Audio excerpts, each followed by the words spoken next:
I was staring at my wife's laptop screen, watching her entire life implode in real time, and she had no idea I was even in the house. The notification popped up in the corner of her screen at 2:38 p.m. on a Tuesday. Can't wait to taste you again tonight. Room 412, same hotel. Gee, my hands went numb. The coffee mug I'd been holding slipped through my fingers and shattered on our kitchen floor, sending ceramic shards skittering across the tile. But I couldn't look away from that screen. I'd come home early from my sales conference in Atlanta. Food poisoning had knocked out half our team, and they'd canceled the afternoon sessions. I'd walked into our house in suburban Milwaukee at 2:30, expecting to surprise Melissa with an early dinner reservation. Instead, I'd found her laptop open on the kitchen counter, connected to her phone, notifications streaming across the display like a confession on autopilot. I stood there for what felt like hours but was probably only 90 seconds, watching more messages appear. Photos, too. Nothing explicit, thank God for small mercies, but enough. A selfie of some guy I'd never seen before, mid-30s, gym rat build, expensive watch. Another message, wore the cologne you like. My brain was doing this weird thing where it simultaneously understood exactly what I was seeing and refused to process it at all. Like watching a car accident in slow motion. This was Melissa, my wife of 9 years, mother of our 2 daughters, the woman who'd cried at our wedding when I'd messed up my vows and had to start over, the woman who'd held my hand through my father's funeral last spring. I grabbed my phone and started taking pictures. I don't know why that was my first instinct. Maybe some survival mechanism kicked in, some primal understanding that I'd need proof, that this moment needed to be documented before it evaporated into he said, she said territory. I photographed everything. The messages, the photos, the notification timestamps. My hands were shaking so badly that half the shots came out blurred, but I kept going. Then I heard her car in the driveway. I'd parked on the street instead of pulling into the garage. Hadn't wanted to block her in when I was planning our surprise dinner.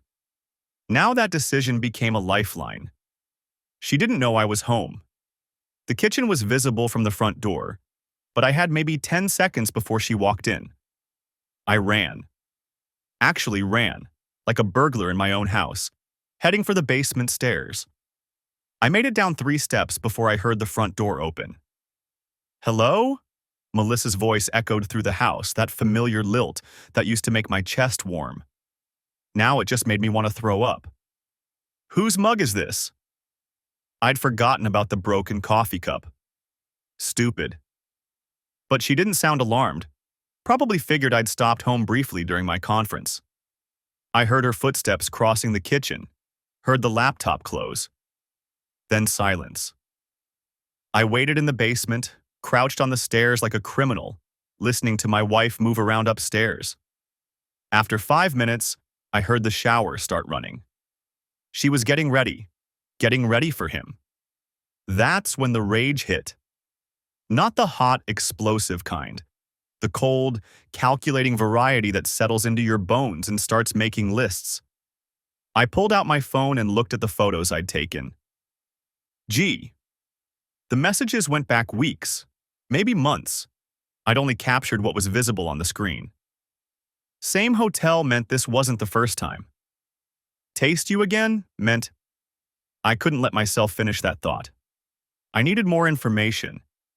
I needed everything. Moving quietly, I went to my workbench in the corner of the basement and grabbed my old iPad, the one I used for looking up repair videos and keeping track of home improvement projects. I logged into our cell phone account. We had a family plan through Verizon, and I was the primary account holder. I'd set it up 6 years ago and never thought twice about it. It took me 15 minutes to figure out how to access detailed usage records. When I finally pulled them up, I had to sit down on the basement floor. Hundreds of texts to one number. A number not in her contacts under any name I recognized. Calls too. Some lasting 45 minutes, an hour, all while I'd been at work or after she'd said goodnight and gone to bed, early because she was tired. The shower shut off upstairs. I checked the time. 3:23 p.m. Her message had said, tonight. But what time? I needed to know where she was going, when, how long this had been happening. I needed to know who G was. I needed to know everything, and I needed to know it without her realizing I knew anything at all.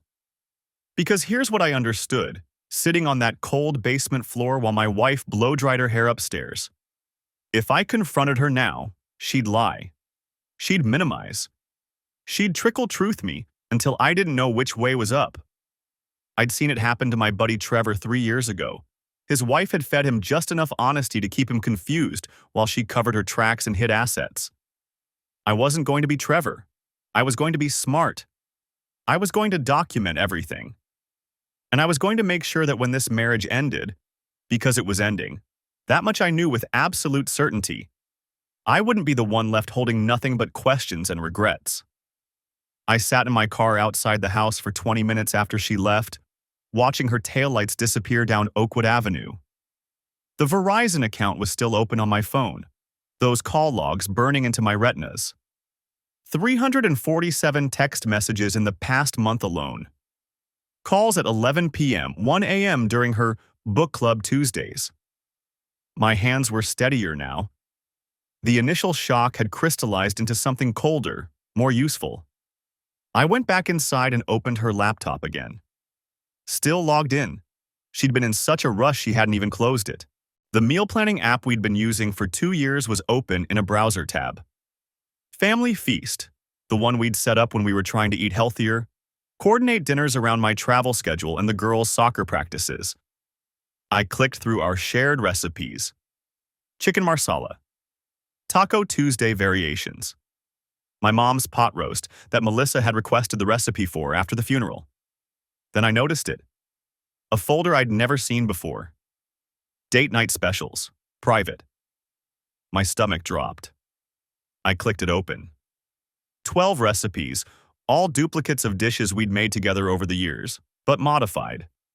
The osso buco we'd attempted for our anniversary last year, now with figs, honey, and saffron added. Notes in the margins. Increases blood flow. The sea bass with fennel, modified with oysters and pine nuts. Tagged, libido enhancement. Each recipe had a small calendar icon next to it. I clicked the first one. A calendar invite popped up. Dinner, the Harborview Bistro, Charleston, SC, 8 p.m. Attendees, Emma K., guest. Emma K., not Melissa Patterson, not even her maiden name. I clicked through the others, same pattern. The Harborview Bistro appeared 6 times over the past 4 months. Always under Emma K., always with guest as the second attendee. The dates aligned perfectly with my conference schedule. Atlanta in September, Denver in October, Phoenix 2 weeks ago. She'd been planning these, researching aphrodisiac ingredients like she was preparing for some kind of seduction ritual, creating a whole separate identity in our shared app, hiding it in plain sight.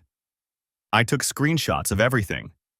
The recipes, the calendar invites, the pseudonym, uploaded them to the same cloud folder where I'd stored the text messages and call logs. Then I did something I didn't entirely understand at first. I opened my own calendar and created an event for Friday night. Dinner at home, candlelight, just us. I sent Melissa the invite through the app. She responded within an hour. That sounds lovely. The girls will be at Mom's anyway. What's the occasion? Just missing my wife, I typed back. My finger hovered over the send button for a long moment before I pressed it. Wednesday and Thursday passed in a fog of normalcy that felt like living inside a photograph. I went to the office, smiled at colleagues, took calls about Q4 projections. Melissa texted me pictures of the girls at gymnastics, asked if I wanted her to pick up my dry cleaning. I said yes to the dry cleaning. Sent heart emojis back when she forwarded a meme about married life. At night, I lay beside her in bed and listened to her breathe. She'd reach for my hand in her sleep sometimes, and I'd let her hold it, studying her face in the darkness. 9 years, 2 kids, a mortgage, shared meal planning apps with secret folders. Thursday afternoon, I stopped at the grocery store. Picked up everything for the osso buco, her modified version. Figs, honey, saffron, the works. The butcher recognized me, asked how the family was doing. Really good, I said. Planning something special for the wife. That's what I like to hear, he said, wrapping the veal shanks in white paper. I also stopped at FedEx and printed out every calendar invite, every modified recipe, every note about blood flow and libido enhancement. 23 pages total. I had them cut to fit on cardstock, the kind you'd use for place settings at a wedding. Friday evening, Melissa came home from dropping the girls at her mother's to find the dining room transformed. I'd set the table with our wedding china, the stuff we only used for Thanksgiving and Christmas. Candles, the good wine glasses. "Oh my God," she said from the doorway, hand over her heart. "You really went all out." "Special occasion," I said, pulling out her chair. She was wearing the blue dress I'd always liked, the one that showed off her shoulders. She'd done her hair, put on perfume, not the one she wore around the house, something else, something I didn't recognize. I served the first course, arugula salad with figs and goat cheese, drizzled with honey. "This looks amazing," she said, picking up her fork. That's when she noticed the cardstock beside her plate. It was the first calendar invite. The Harborview Bistro, Charleston, SC, September 15th. Attendees, Emma K., guest. She froze, fork halfway to her mouth. "What is this?" I sat down across from her, folding my hands on the table. "I thought we'd try something different tonight. Instead of aphrodisiacs, we'd serve truth." The color drained from her face. "There's one beside every course," I said, gesturing to the kitchen where the other plates were waiting. 23 in total. I thought we could review them together, like we used to review recipes. See what worked, what didn't. She set her fork down. It clattered against the china, too loud in the sudden silence. "When did you—" "Tuesday. You left your laptop open." I took a sip of wine, watched her over the rim of the glass. "The meal planning app, Melissa. Our shared meal planning app. You couldn't even create a separate account?" Her mouth opened, closed. She looked down at the cardstock like it might spontaneously combust. "I can explain." "I'm sure you can?" I stood, went to the kitchen, returned with the second course. The osso buco, plated beautifully, the figs glistening with honey reduction. I set it in front of her alongside the second cardstock, the modified recipe with her handwritten notes about blood flow. "This is the one you made for him on October 3rd, right? When I was in Denver? You tagged it perfect for romance. 5 stars in your private folder." "Please," her voice cracked. "Fork down until confession spills," I said, sitting back down. "That's the rule tonight. I plated these printouts beside your fork for a reason. You don't eat until you explain each one." She was crying now, mascara starting to run. It didn't mean anything." 347 text messages in 1 month didn't mean anything? 6 trips to Charleston under a fake name didn't mean anything? I cut into my veal, the meat falling off the bone. "This osso buco is incredible, by the way. You really perfected the recipe. Stop it." "Stop what? Appreciating your culinary skills? You put so much effort into these date night specials. The least I can do is acknowledge the work." She pushed back from the table, chair scraping against hardwood. "I don't have to sit here and—" "His name is Gregory," I said quietly. "Gregory Brennan. 34. Investment banker. Divorced. No kids. You met him at that conference in Atlanta last spring, the one where you said you were networking for your book club fundraiser." She went completely still. "The Verizon account shows everything, Melissa. Every call, every text. I've got screenshots going back 6 months, photos from his messages, him at the Harborview, Him in hotel rooms, him sending you pictures of wine bottles with little notes about our favorite vintage. She sank back into her chair, face in her hands. I loved you, she whispered. I still don't. The word came out sharper than I intended. I set down my fork, the appetite I'd been faking finally deserting me entirely. You don't get to say that. Not here. Not with these printouts on the table. She looked up at me, eyes red and streaming. What are you going to do? I stood, started clearing the plates. Hers untouched, mine barely eaten. All that effort for a meal neither of us wanted. I'm going to finish documenting everything, I said. Then I'm going to file for divorce. But first, I thought your book club might be interested in your recipe modifications. And your colleagues at the nonprofit, they're always looking for team-building activities, right? Maybe a cooking class featuring your date night specials? Her face went white. You wouldn't. I paused in the doorway to the kitchen, plates in hand. You used our shared app, Melissa, the one connected to our joint email, the one that auto-exports to our shared cloud storage. Every recipe, every calendar invite, every little note about libido enhancement, it's all there, backed up, synchronized. Please don't do this. I already did, I said. The group email went out an hour ago. The look on her face when I said I'd already sent the emails, that was worth every second of the 3 days I'd spent planning this dinner. Her fork clattered against the plate, osso buco forgotten, and for a moment she just stared at me like I'd spoken a language she didn't understand. You didn't, she whispered. I took a sip of the Barolo I'd paired with the meal. $30 bottle. Not the kind of wine you waste on a regular Tuesday. Check your phone if you don't believe me. She scrambled for her purse, hands shaking so badly she nearly knocked over her water glass. I watched her thumb fumble across the screen, watched the color drain from her face as she scrolled through what I assumed were frantic texts from her book club friends. From Janet at the nonprofit. From whoever else had been copied on that little email chain. I hadn't actually sent it an hour ago. I'd sent it at 6:47 p.m., 23 minutes before she'd walked through the door to find the table set with candles and printouts. But close enough.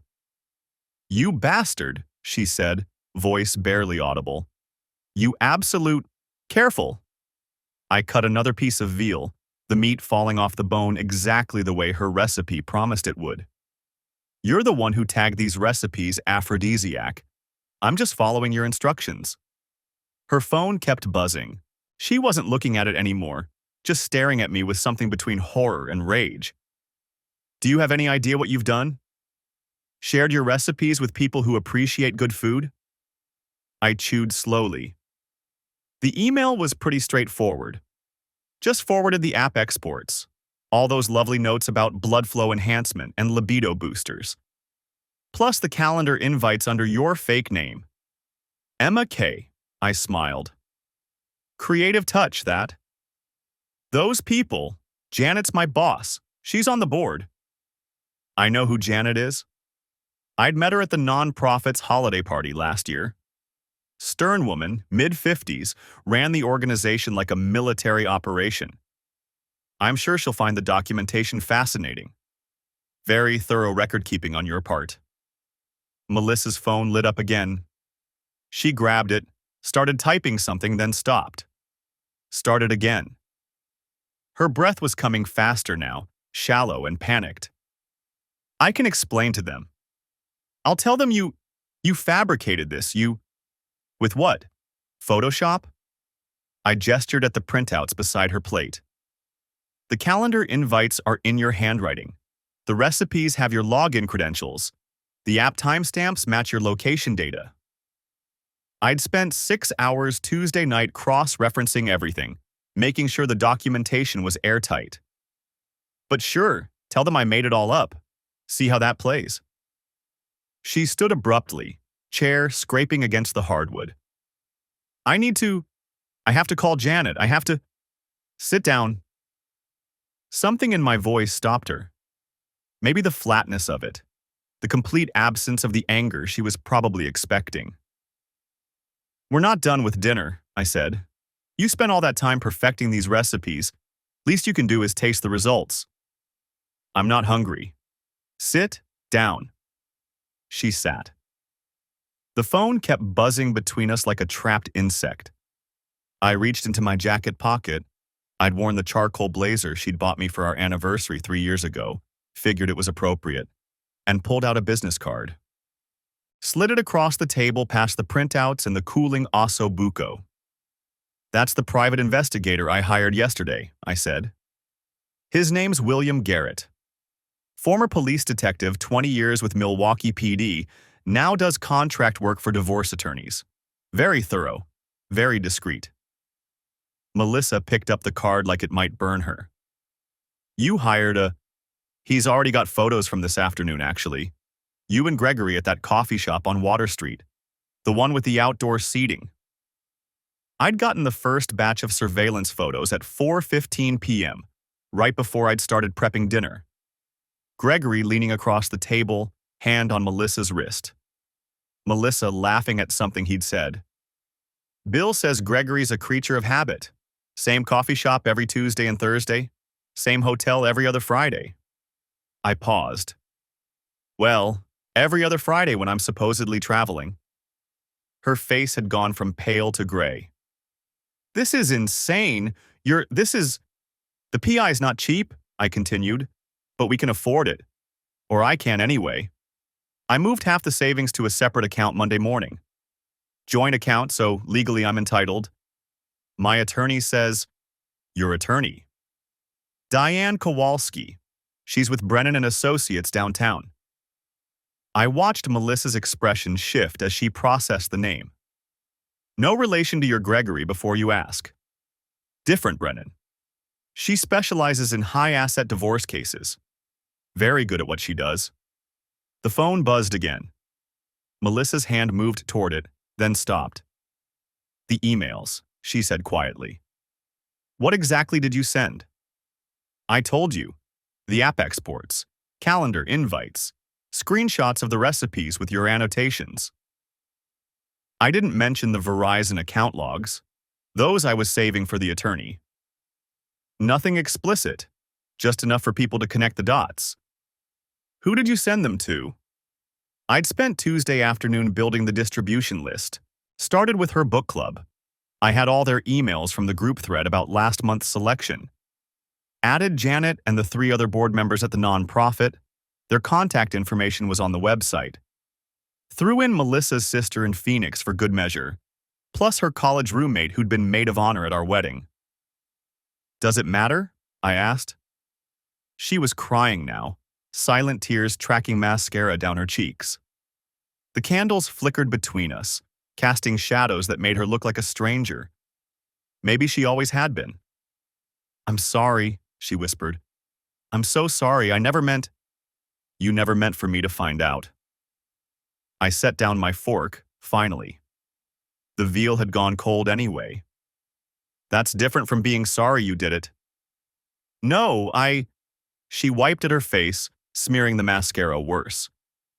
It was a mistake, it was stupid, Gregory's nothing, he's Gregory Brennan, 34, investment banker with Whitmore Capital, divorced, no kids, lives in a condo on Prospect Avenue. I'd found his LinkedIn profile Monday night, cross-referenced it with property records and court documents. You've been seeing him for at least 6 months, probably longer. How did you? The Verizon account. I almost laughed at the look on her face. I'm the primary account holder, remember? I can see every call, every text, every data ping. You've been very chatty with Gregory. 347 texts last month alone. Her phone buzzed again. She didn't reach for it this time. I want to explain, she said. Please, just let me... There's nothing to explain. I stood, started clearing the plates. Her osso buco was untouched, the printouts wilting in the condensation from her water glass. You wanted something I wasn't giving you. You found someone who would.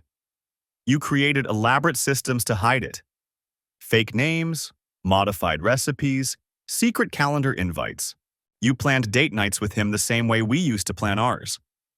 I carried the plates to the kitchen, scraped the food into the disposal. Very methodical. I'd almost admire it if it weren't so pathetic. Where are you going? She'd followed me to the kitchen, phone clutched in one hand. Upstairs to pack. I'd already moved most of my important documents to a safe deposit box at the bank. Passport, birth certificate, the girls' social security cards. I'm staying at the Marriott on Mayfair for now. Diane says I should establish a separate residence before we file. The girls are at your mother's until Sunday like you planned.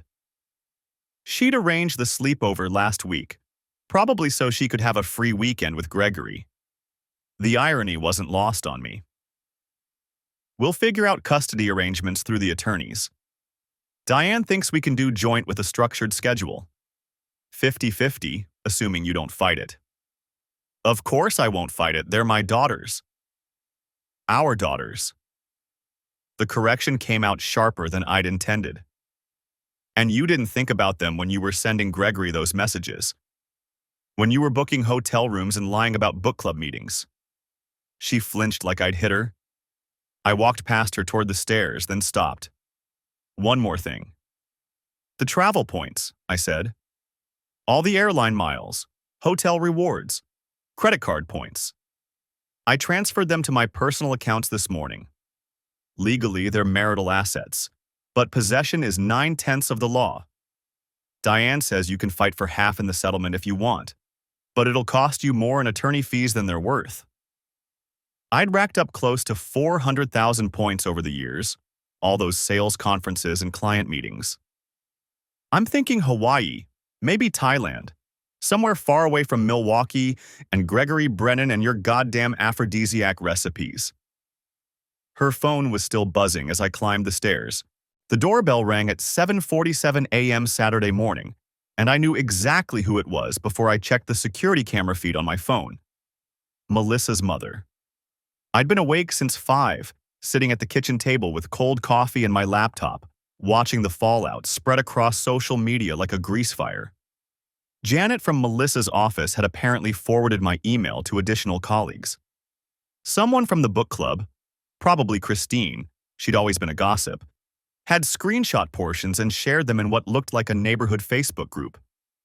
The internet was doing what the internet does best, taking my carefully documented evidence and turning it into entertainment. The doorbell rang again. Longer this time, more insistent. I opened the door to find Patricia standing there in her church clothes. She must have driven straight from the early service.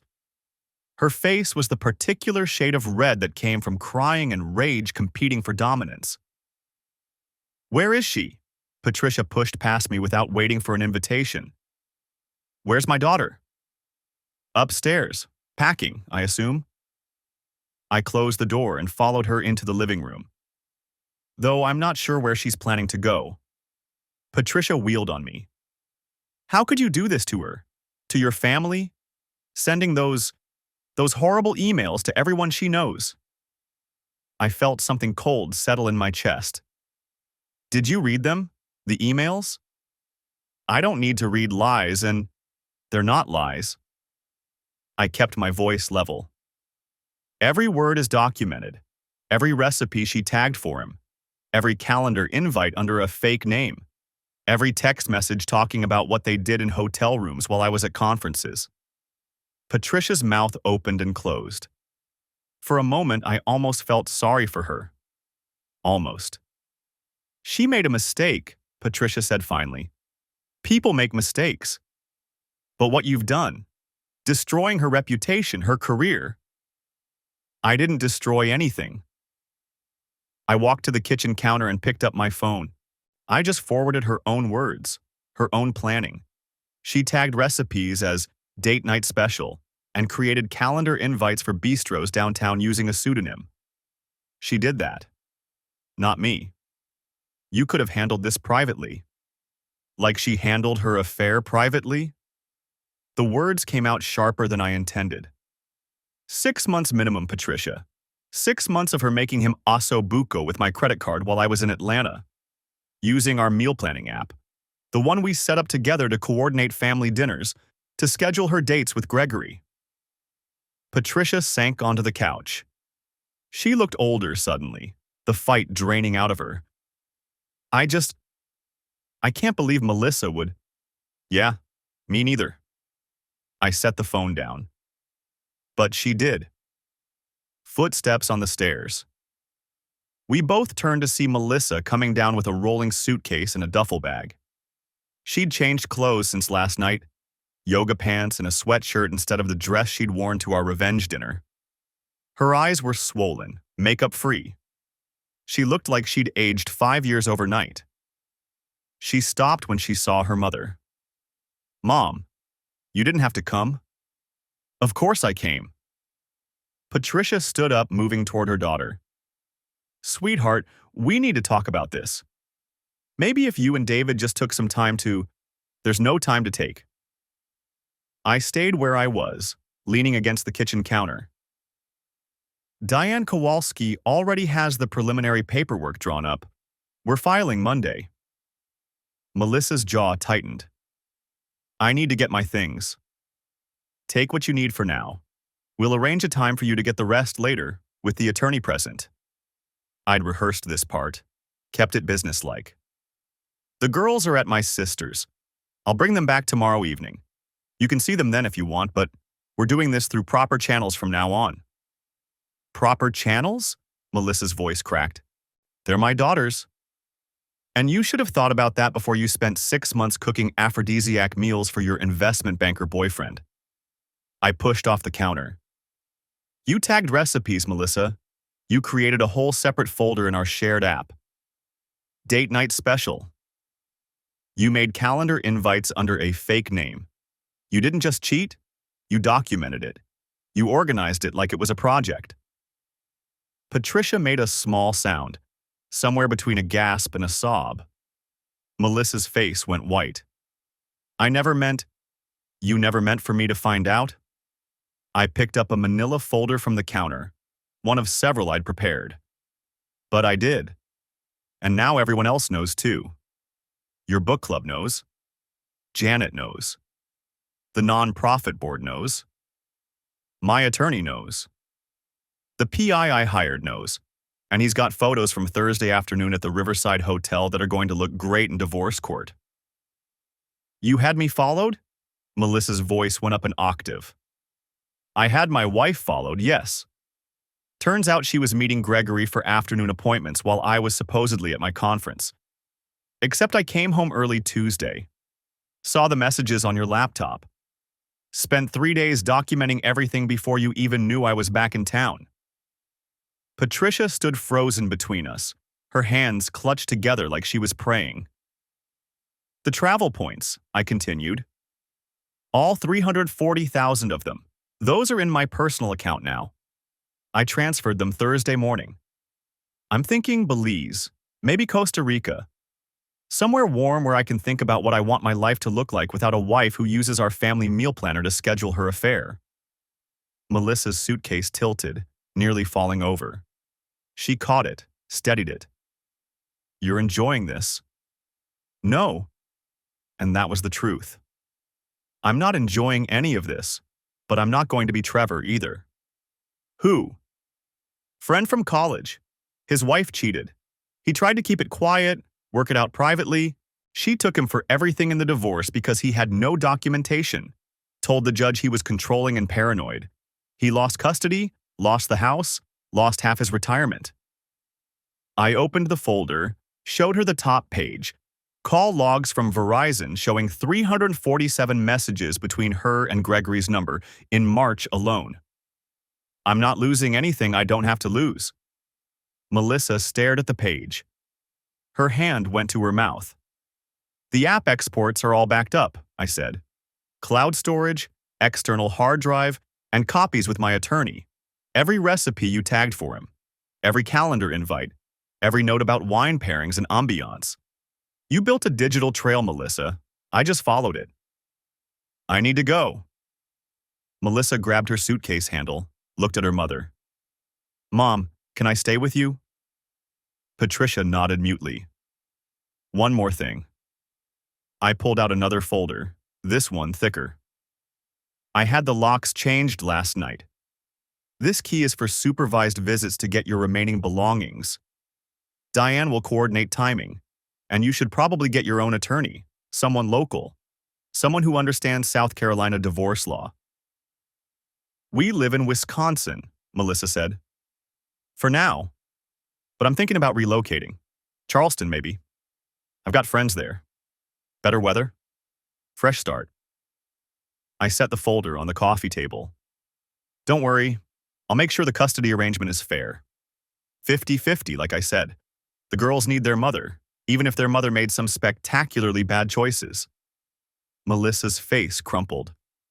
For a second, I thought she might cry again. Instead, she straightened her shoulders, lifted her chin.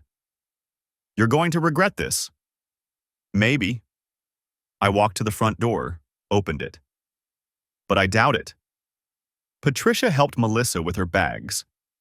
They walked past me without another word. I watched them load the suitcases into Patricia's Lexus, watched Melissa get in the passenger seat and stare straight ahead while her mother backed out of the driveway. I closed the door. The house was quiet. Too quiet. I could hear the refrigerator humming in the kitchen, the furnace clicking on in the basement. All the normal sounds of a house that was no longer a home. My phone buzzed. Text from my sister. Girls are asking when mommy's coming back. What should I tell them? I typed back, tell them soon. Tell them everything's going to be okay. Whether that was true or not, I had no idea. But it was what you told kids when their world was falling apart. I walked back to the kitchen table, sat down with my laptop, opened my email. 43 new messages since last night. Most from people I barely knew, asking if the rumors were true. A few from actual friends, offering support or asking what they could do. One from Diane Kowalski, time-stamped 6:23 a.m. Preliminary paperwork ready for review. Can you come in Monday, 9 a.m.? I replied, I'll be there. Then I opened a new browser tab and searched for flights to Charleston. One-way tickets, leaving Tuesday. Time to start planning my exit strategy. I'm sitting in the rental car outside Patricia's house at 8:47 a.m. when my phone buzzes. Unknown number, Charleston area code. Mr. Garrett? This is Ryan Webb from Coastal Surveillance. Got some preliminary findings you're going to want to see. I'd hired Webb on Thursday, right after Diane filed the divorce papers. He'd come recommended by her firm, ex-FBI, specialized in infidelity cases, knew Charleston like the back of his hand. I'd given him Gregory's details and Melissa's calendar exports showing 3 upcoming work trips to Charleston over the next month. That was fast. Your guy's predictable. He's got a standing reservation at the Peninsula Grill every other Friday. Same table, same sommelier. I've got photos from last night. Different woman, not your wife. Brunette, late 20s, works at his firm according to LinkedIn. They were there until 11. I leaned back against the headrest, watching Patricia's front door. Melissa's Lexus is still in the driveway. Send everything to my attorney, and keep the surveillance active for the next 3 weeks. Will do. One more thing. I checked property records like you asked. Gregory Brennan owns a condo on East Bay Street. Purchased it 8 months ago. Want me to set up monitoring there? 8 months. Melissa had told me she was going to a food blogger conference in Charleston last September. I'd watched the girls that weekend, made them pancakes, helped with homework. Yeah, full surveillance. I want timestamps, photos, anyone who goes in or out. You got it. I end the call and pull up the email Webb just sent. The photos are crisp, professional. Gregory in a navy suit, leaning across the table toward the brunette, her hand on his wrist. The same watch I'd seen in Melissa's screenshots. The same smile. My phone buzzes again. Diane this time. David, we need to talk about the email you sent to Melissa's contacts. I'd been expecting this. What about it? Janet Holloway, Melissa's boss, forwarded it to her legal team. They're considering it workplace harassment since you included proprietary information about nonprofit donors in the distribution list. I sent documentation of an affair. That's not harassment. You sent it to 17 people, including her professional contacts and board members. That's arguably defamation if any of the claims aren't substantiated. Diane's voice is careful, attorney smooth. I'm not saying you're wrong. I'm saying we need to be strategic about what's provable in court. I watch a curtain twitch in Patricia's front window. Everything in that email came directly from her own app exports and our shared phone records. She tagged recipes with aphrodisiacs and created fake calendar invites. That's not defamation, that's evidence. Evidence we should have reserved for discovery, not broadcast to her entire social network. Diane sighs. Look, I understand you're angry, but this kind of public exposure can backfire. South Carolina is a no-fault divorce state. The affair doesn't actually impact asset division unless you can prove she spent marital funds on it. She used our joint credit card for the Charleston hotel rooms. I've got the statements. Good. That's marital waste. We can recoup that. But the email blast? That's just ammunition for her attorney to paint you as vindictive and unstable, which affects custody.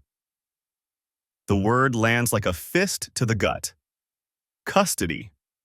Emma and Sophie, 7 and 9 years old, currently inside Patricia's house with a mother who's probably telling them daddy's being unreasonable. What do I need to do? First, no more contact with anyone in her circle. No emails, no calls, no social media posts. Second, we focus on documentation for the court. Financial records, phone logs, the PI reports. Third, you need to think seriously about what you want from this divorce. Is it punishment, or is it protecting your daughters? I close my eyes. Through the phone, I can hear Diane typing, probably already drafting responses to whatever legal threats are piling up. Both, I say finally. Then we do this smart. Let me handle Janet Holloway's legal team. You focus on being the stable parent. Can you do that? Yeah. Good. One more thing. Melissa's attorney filed a motion for temporary support this morning. She's asking for $4,200 a month plus the mortgage on the house. She moved out. She's at her mother's. Doesn't matter. It's still the marital residence, and she's claiming you forced her out through emotional abuse. Diane's tone sharpens. See what I mean about the email? Her attorney's already using it to build a narrative. I think about the printouts I'd placed beside Melissa's plate Wednesday night. The look on her face when she'd realized what she was eating. The way her book club friends had stopped texting her after my email went out Friday morning. When's the hearing? 2 weeks. Judge Brennan. No relation to your guy, different spelling. He's fair but old school. Doesn't love social media drama or public accusations. So between now and then, you're a model citizen. Understand? Got it. I'll send you a prep document tonight. Read it, memorize it, live it. She hangs up.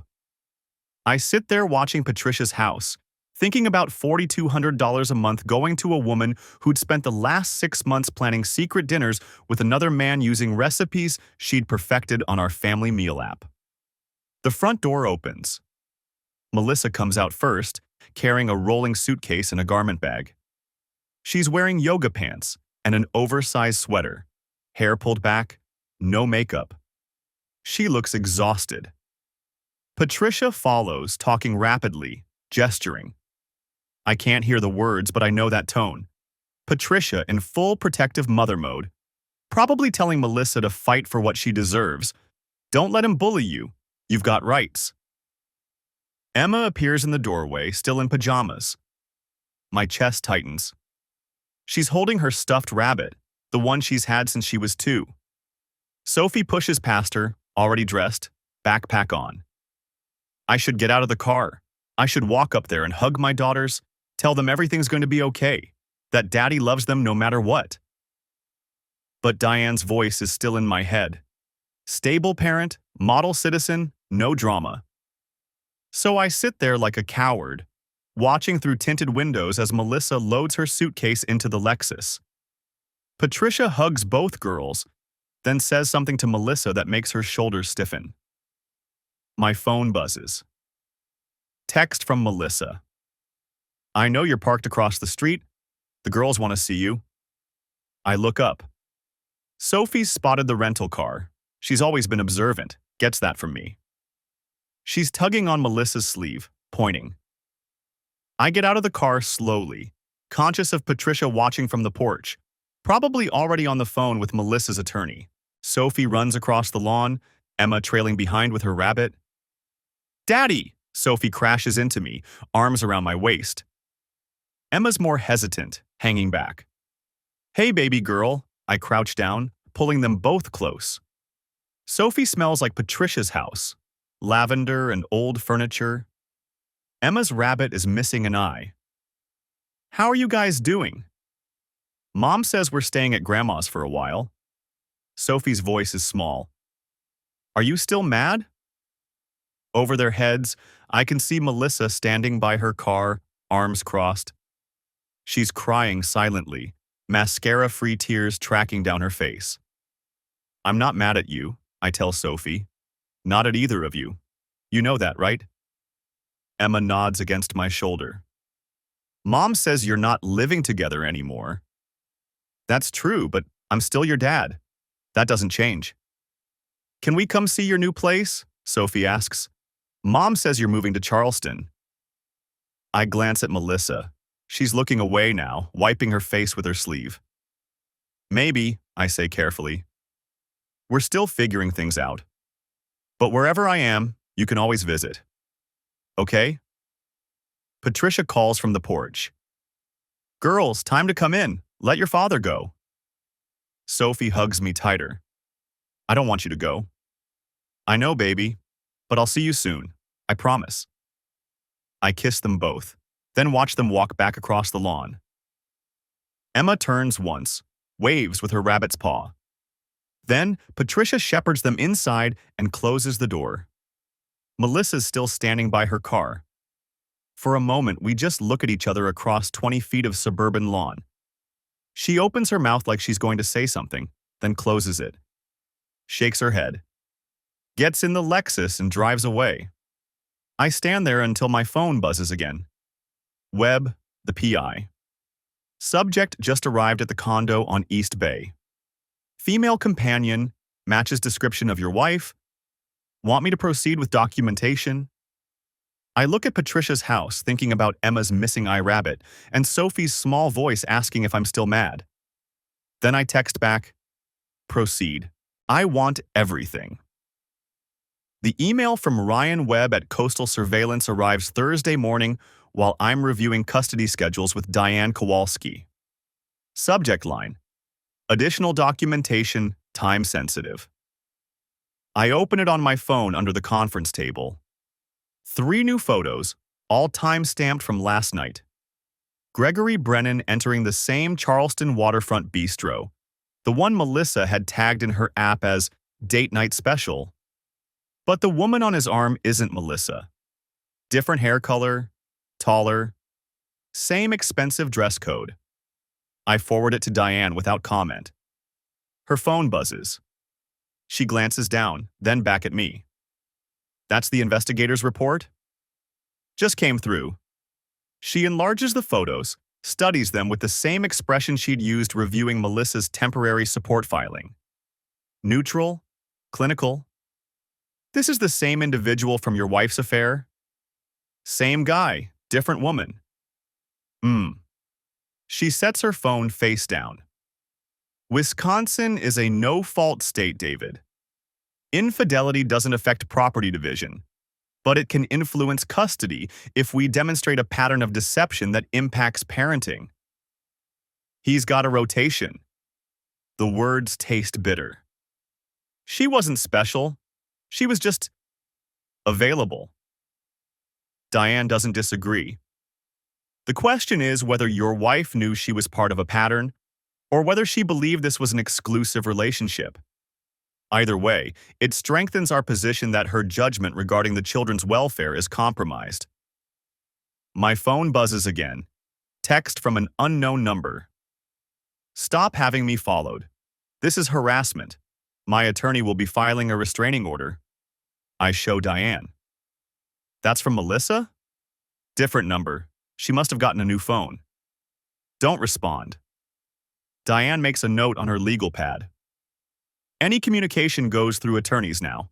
And for the record, you're not having her followed. You hired an investigator to document her boyfriend's activities as they pertain to your custody case. There's a legal distinction. She's in Charleston. I hadn't meant to say it out loud. You're certain?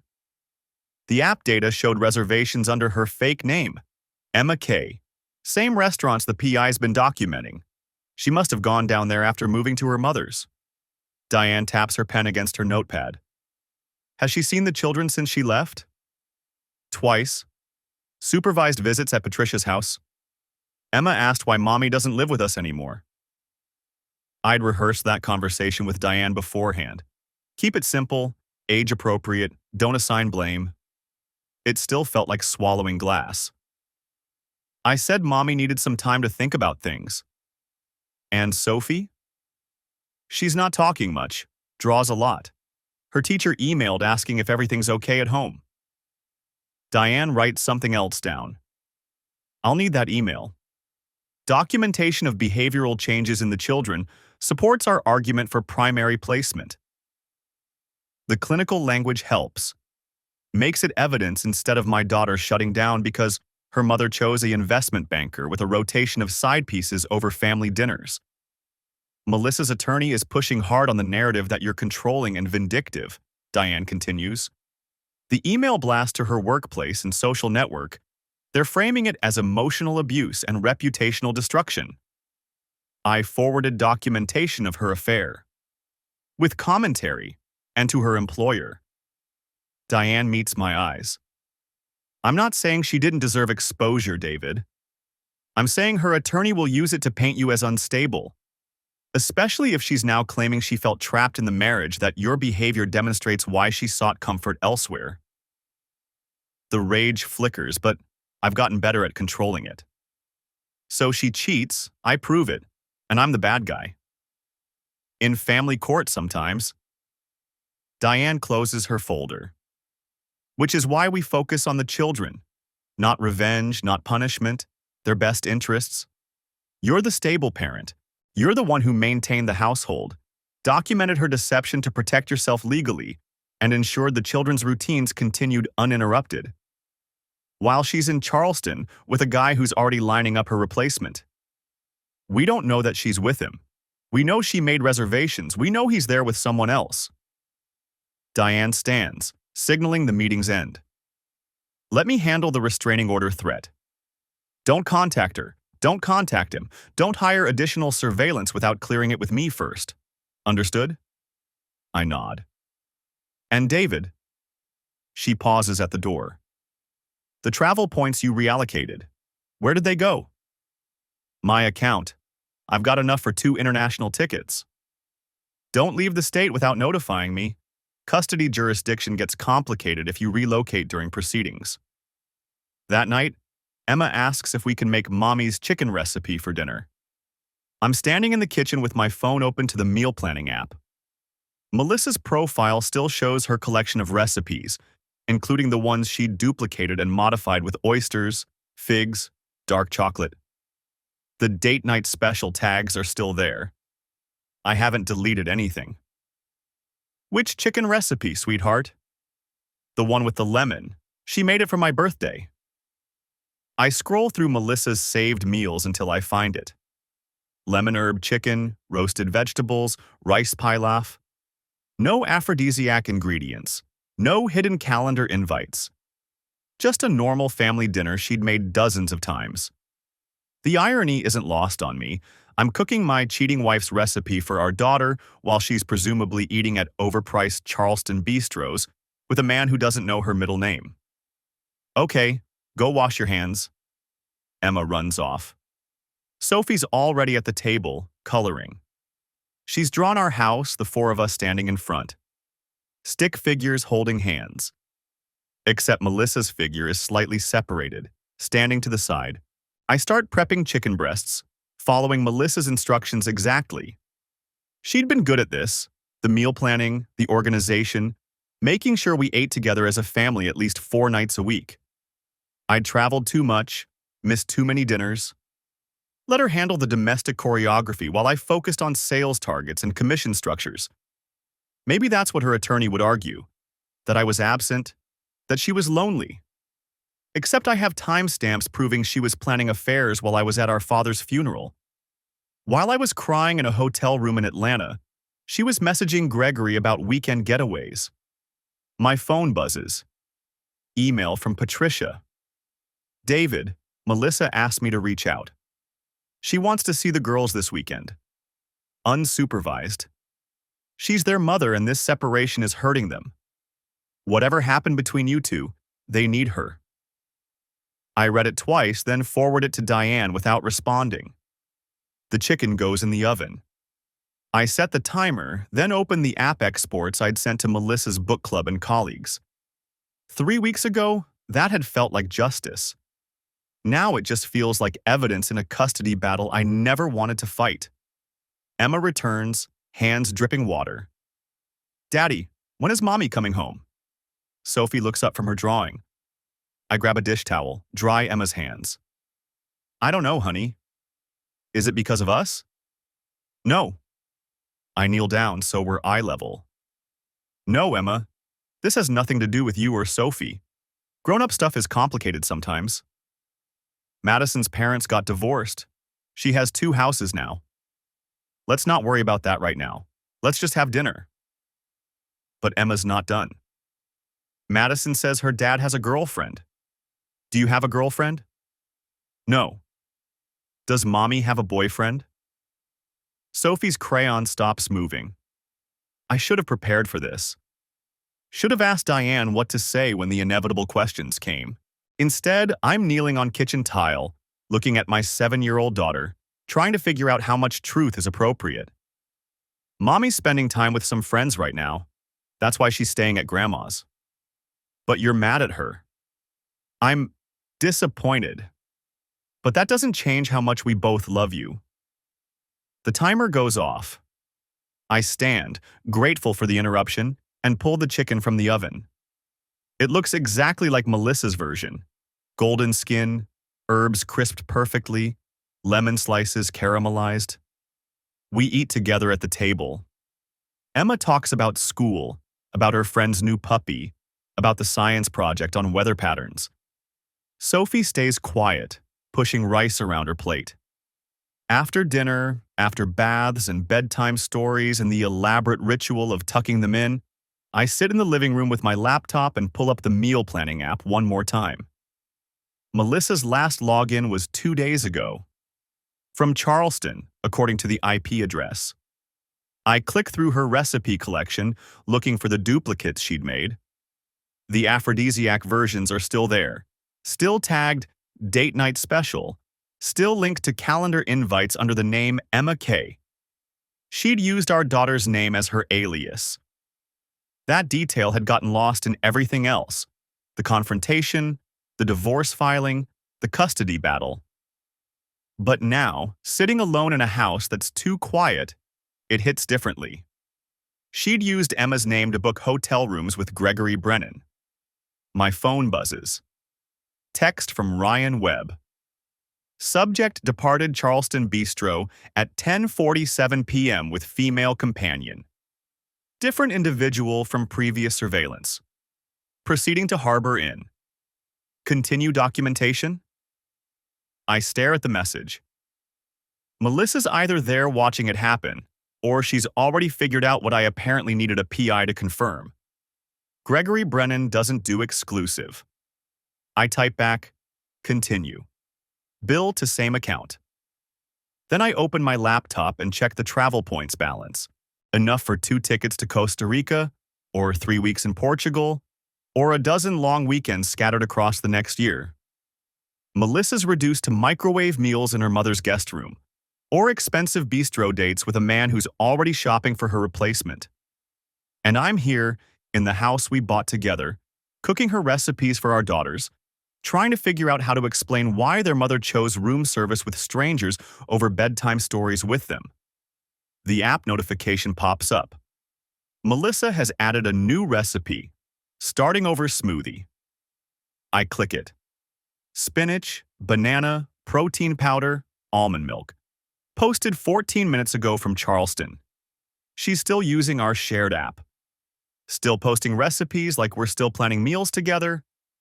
I should remove her access, change the password, cut the last digital thread connecting us. Instead, I screenshot it and forward it to Diane with a single line. She's still active on joint accounts. Advise. Then I close the laptop and go check on the girls one more time before bed. The custody hearing took place on a Tuesday morning in late May, 4 months after I'd found those messages on Melissa's laptop. Judge Brennan, different spelling, like Diane had promised, presided from a bench that made everyone in the courtroom look small. Melissa sat across the aisle with her attorney, a sharp-eyed woman named Victoria Lang, who'd built a career on defending mothers in high-conflict divorces. Melissa had lost weight. Her hair was different, shorter, darker. She looked like a stranger wearing my wife's face. The hearing lasted 6 hours. Diane presented our documentation methodically. The phone records, the app exports, the PI surveillance showing Gregory with multiple women over a 3-month span.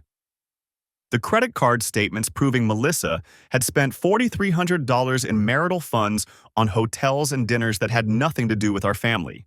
Victoria countered with character witnesses. Patricia, Melissa's book club friends, a therapist Melissa had started seeing who testified about emotional neglect, and a marriage that had deteriorated long before any infidelity occurred. They painted me as obsessive, controlling, vindictive. The email I'd sent to Melissa's workplace became Exhibit A in their narrative of abuse. When it was my turn to testify, Diane walked me through the timeline. Coming home early from Atlanta, finding the laptop, the 3 days of documentation before the confrontation dinner. "And why didn't you confront your wife immediately?" Diane asked. "Because I needed the truth," I said. Not the version she'd give me to minimize what happened, the actual truth. Victoria's cross-examination was brutal. She hammered on the email, on the public humiliation, on the fact that I'd transferred travel points and moved money before Melissa even knew I'd discovered the affair. "You were planning to punish her," Victoria said. "This wasn't about protecting yourself legally. This was about destroying her reputation." "I was protecting myself from being lied to," I replied.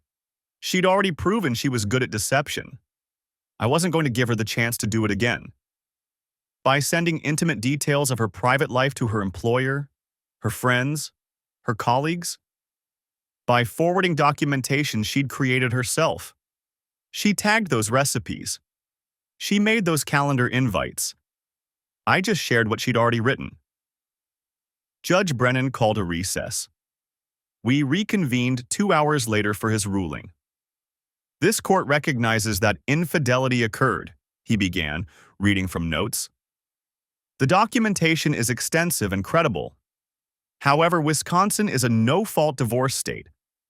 Marital misconduct doesn't determine asset division or custody placement based on moral judgment." My chest tightened.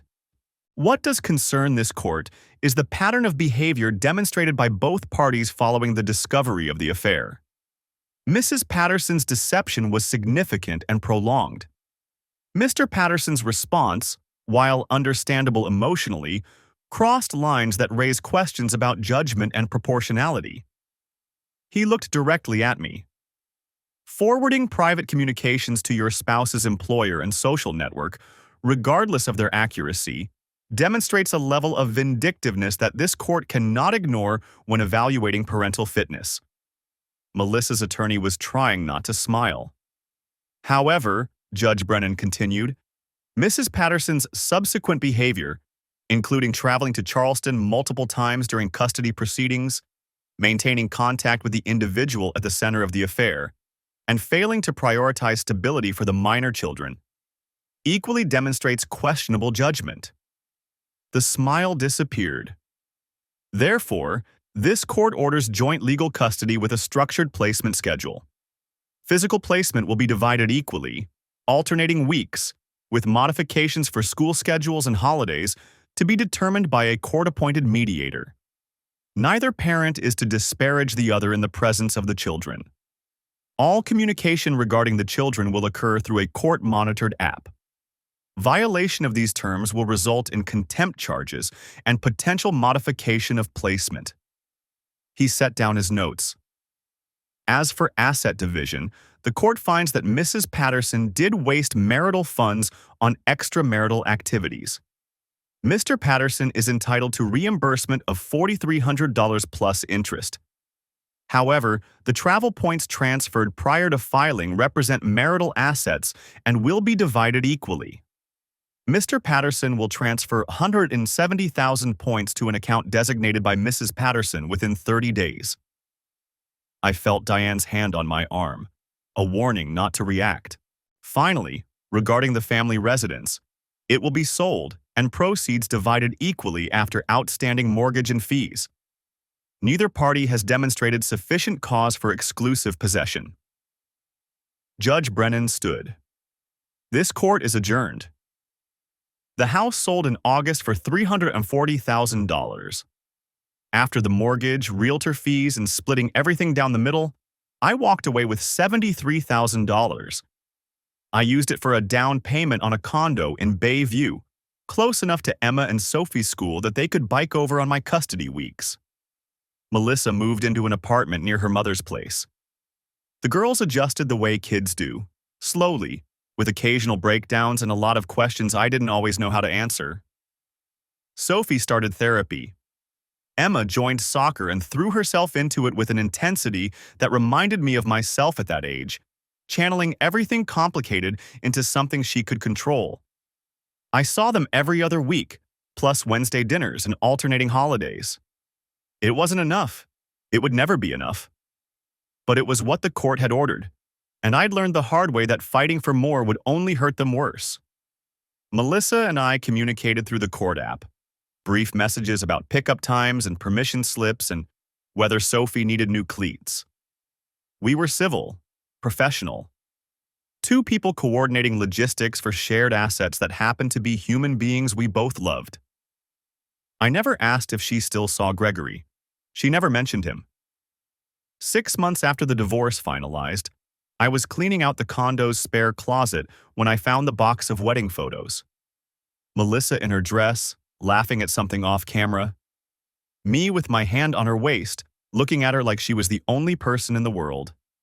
I almost threw them out. Almost took the whole box to the dumpster and let some stranger find our history in a landfill. Instead, I packed them away for Emma and Sophie.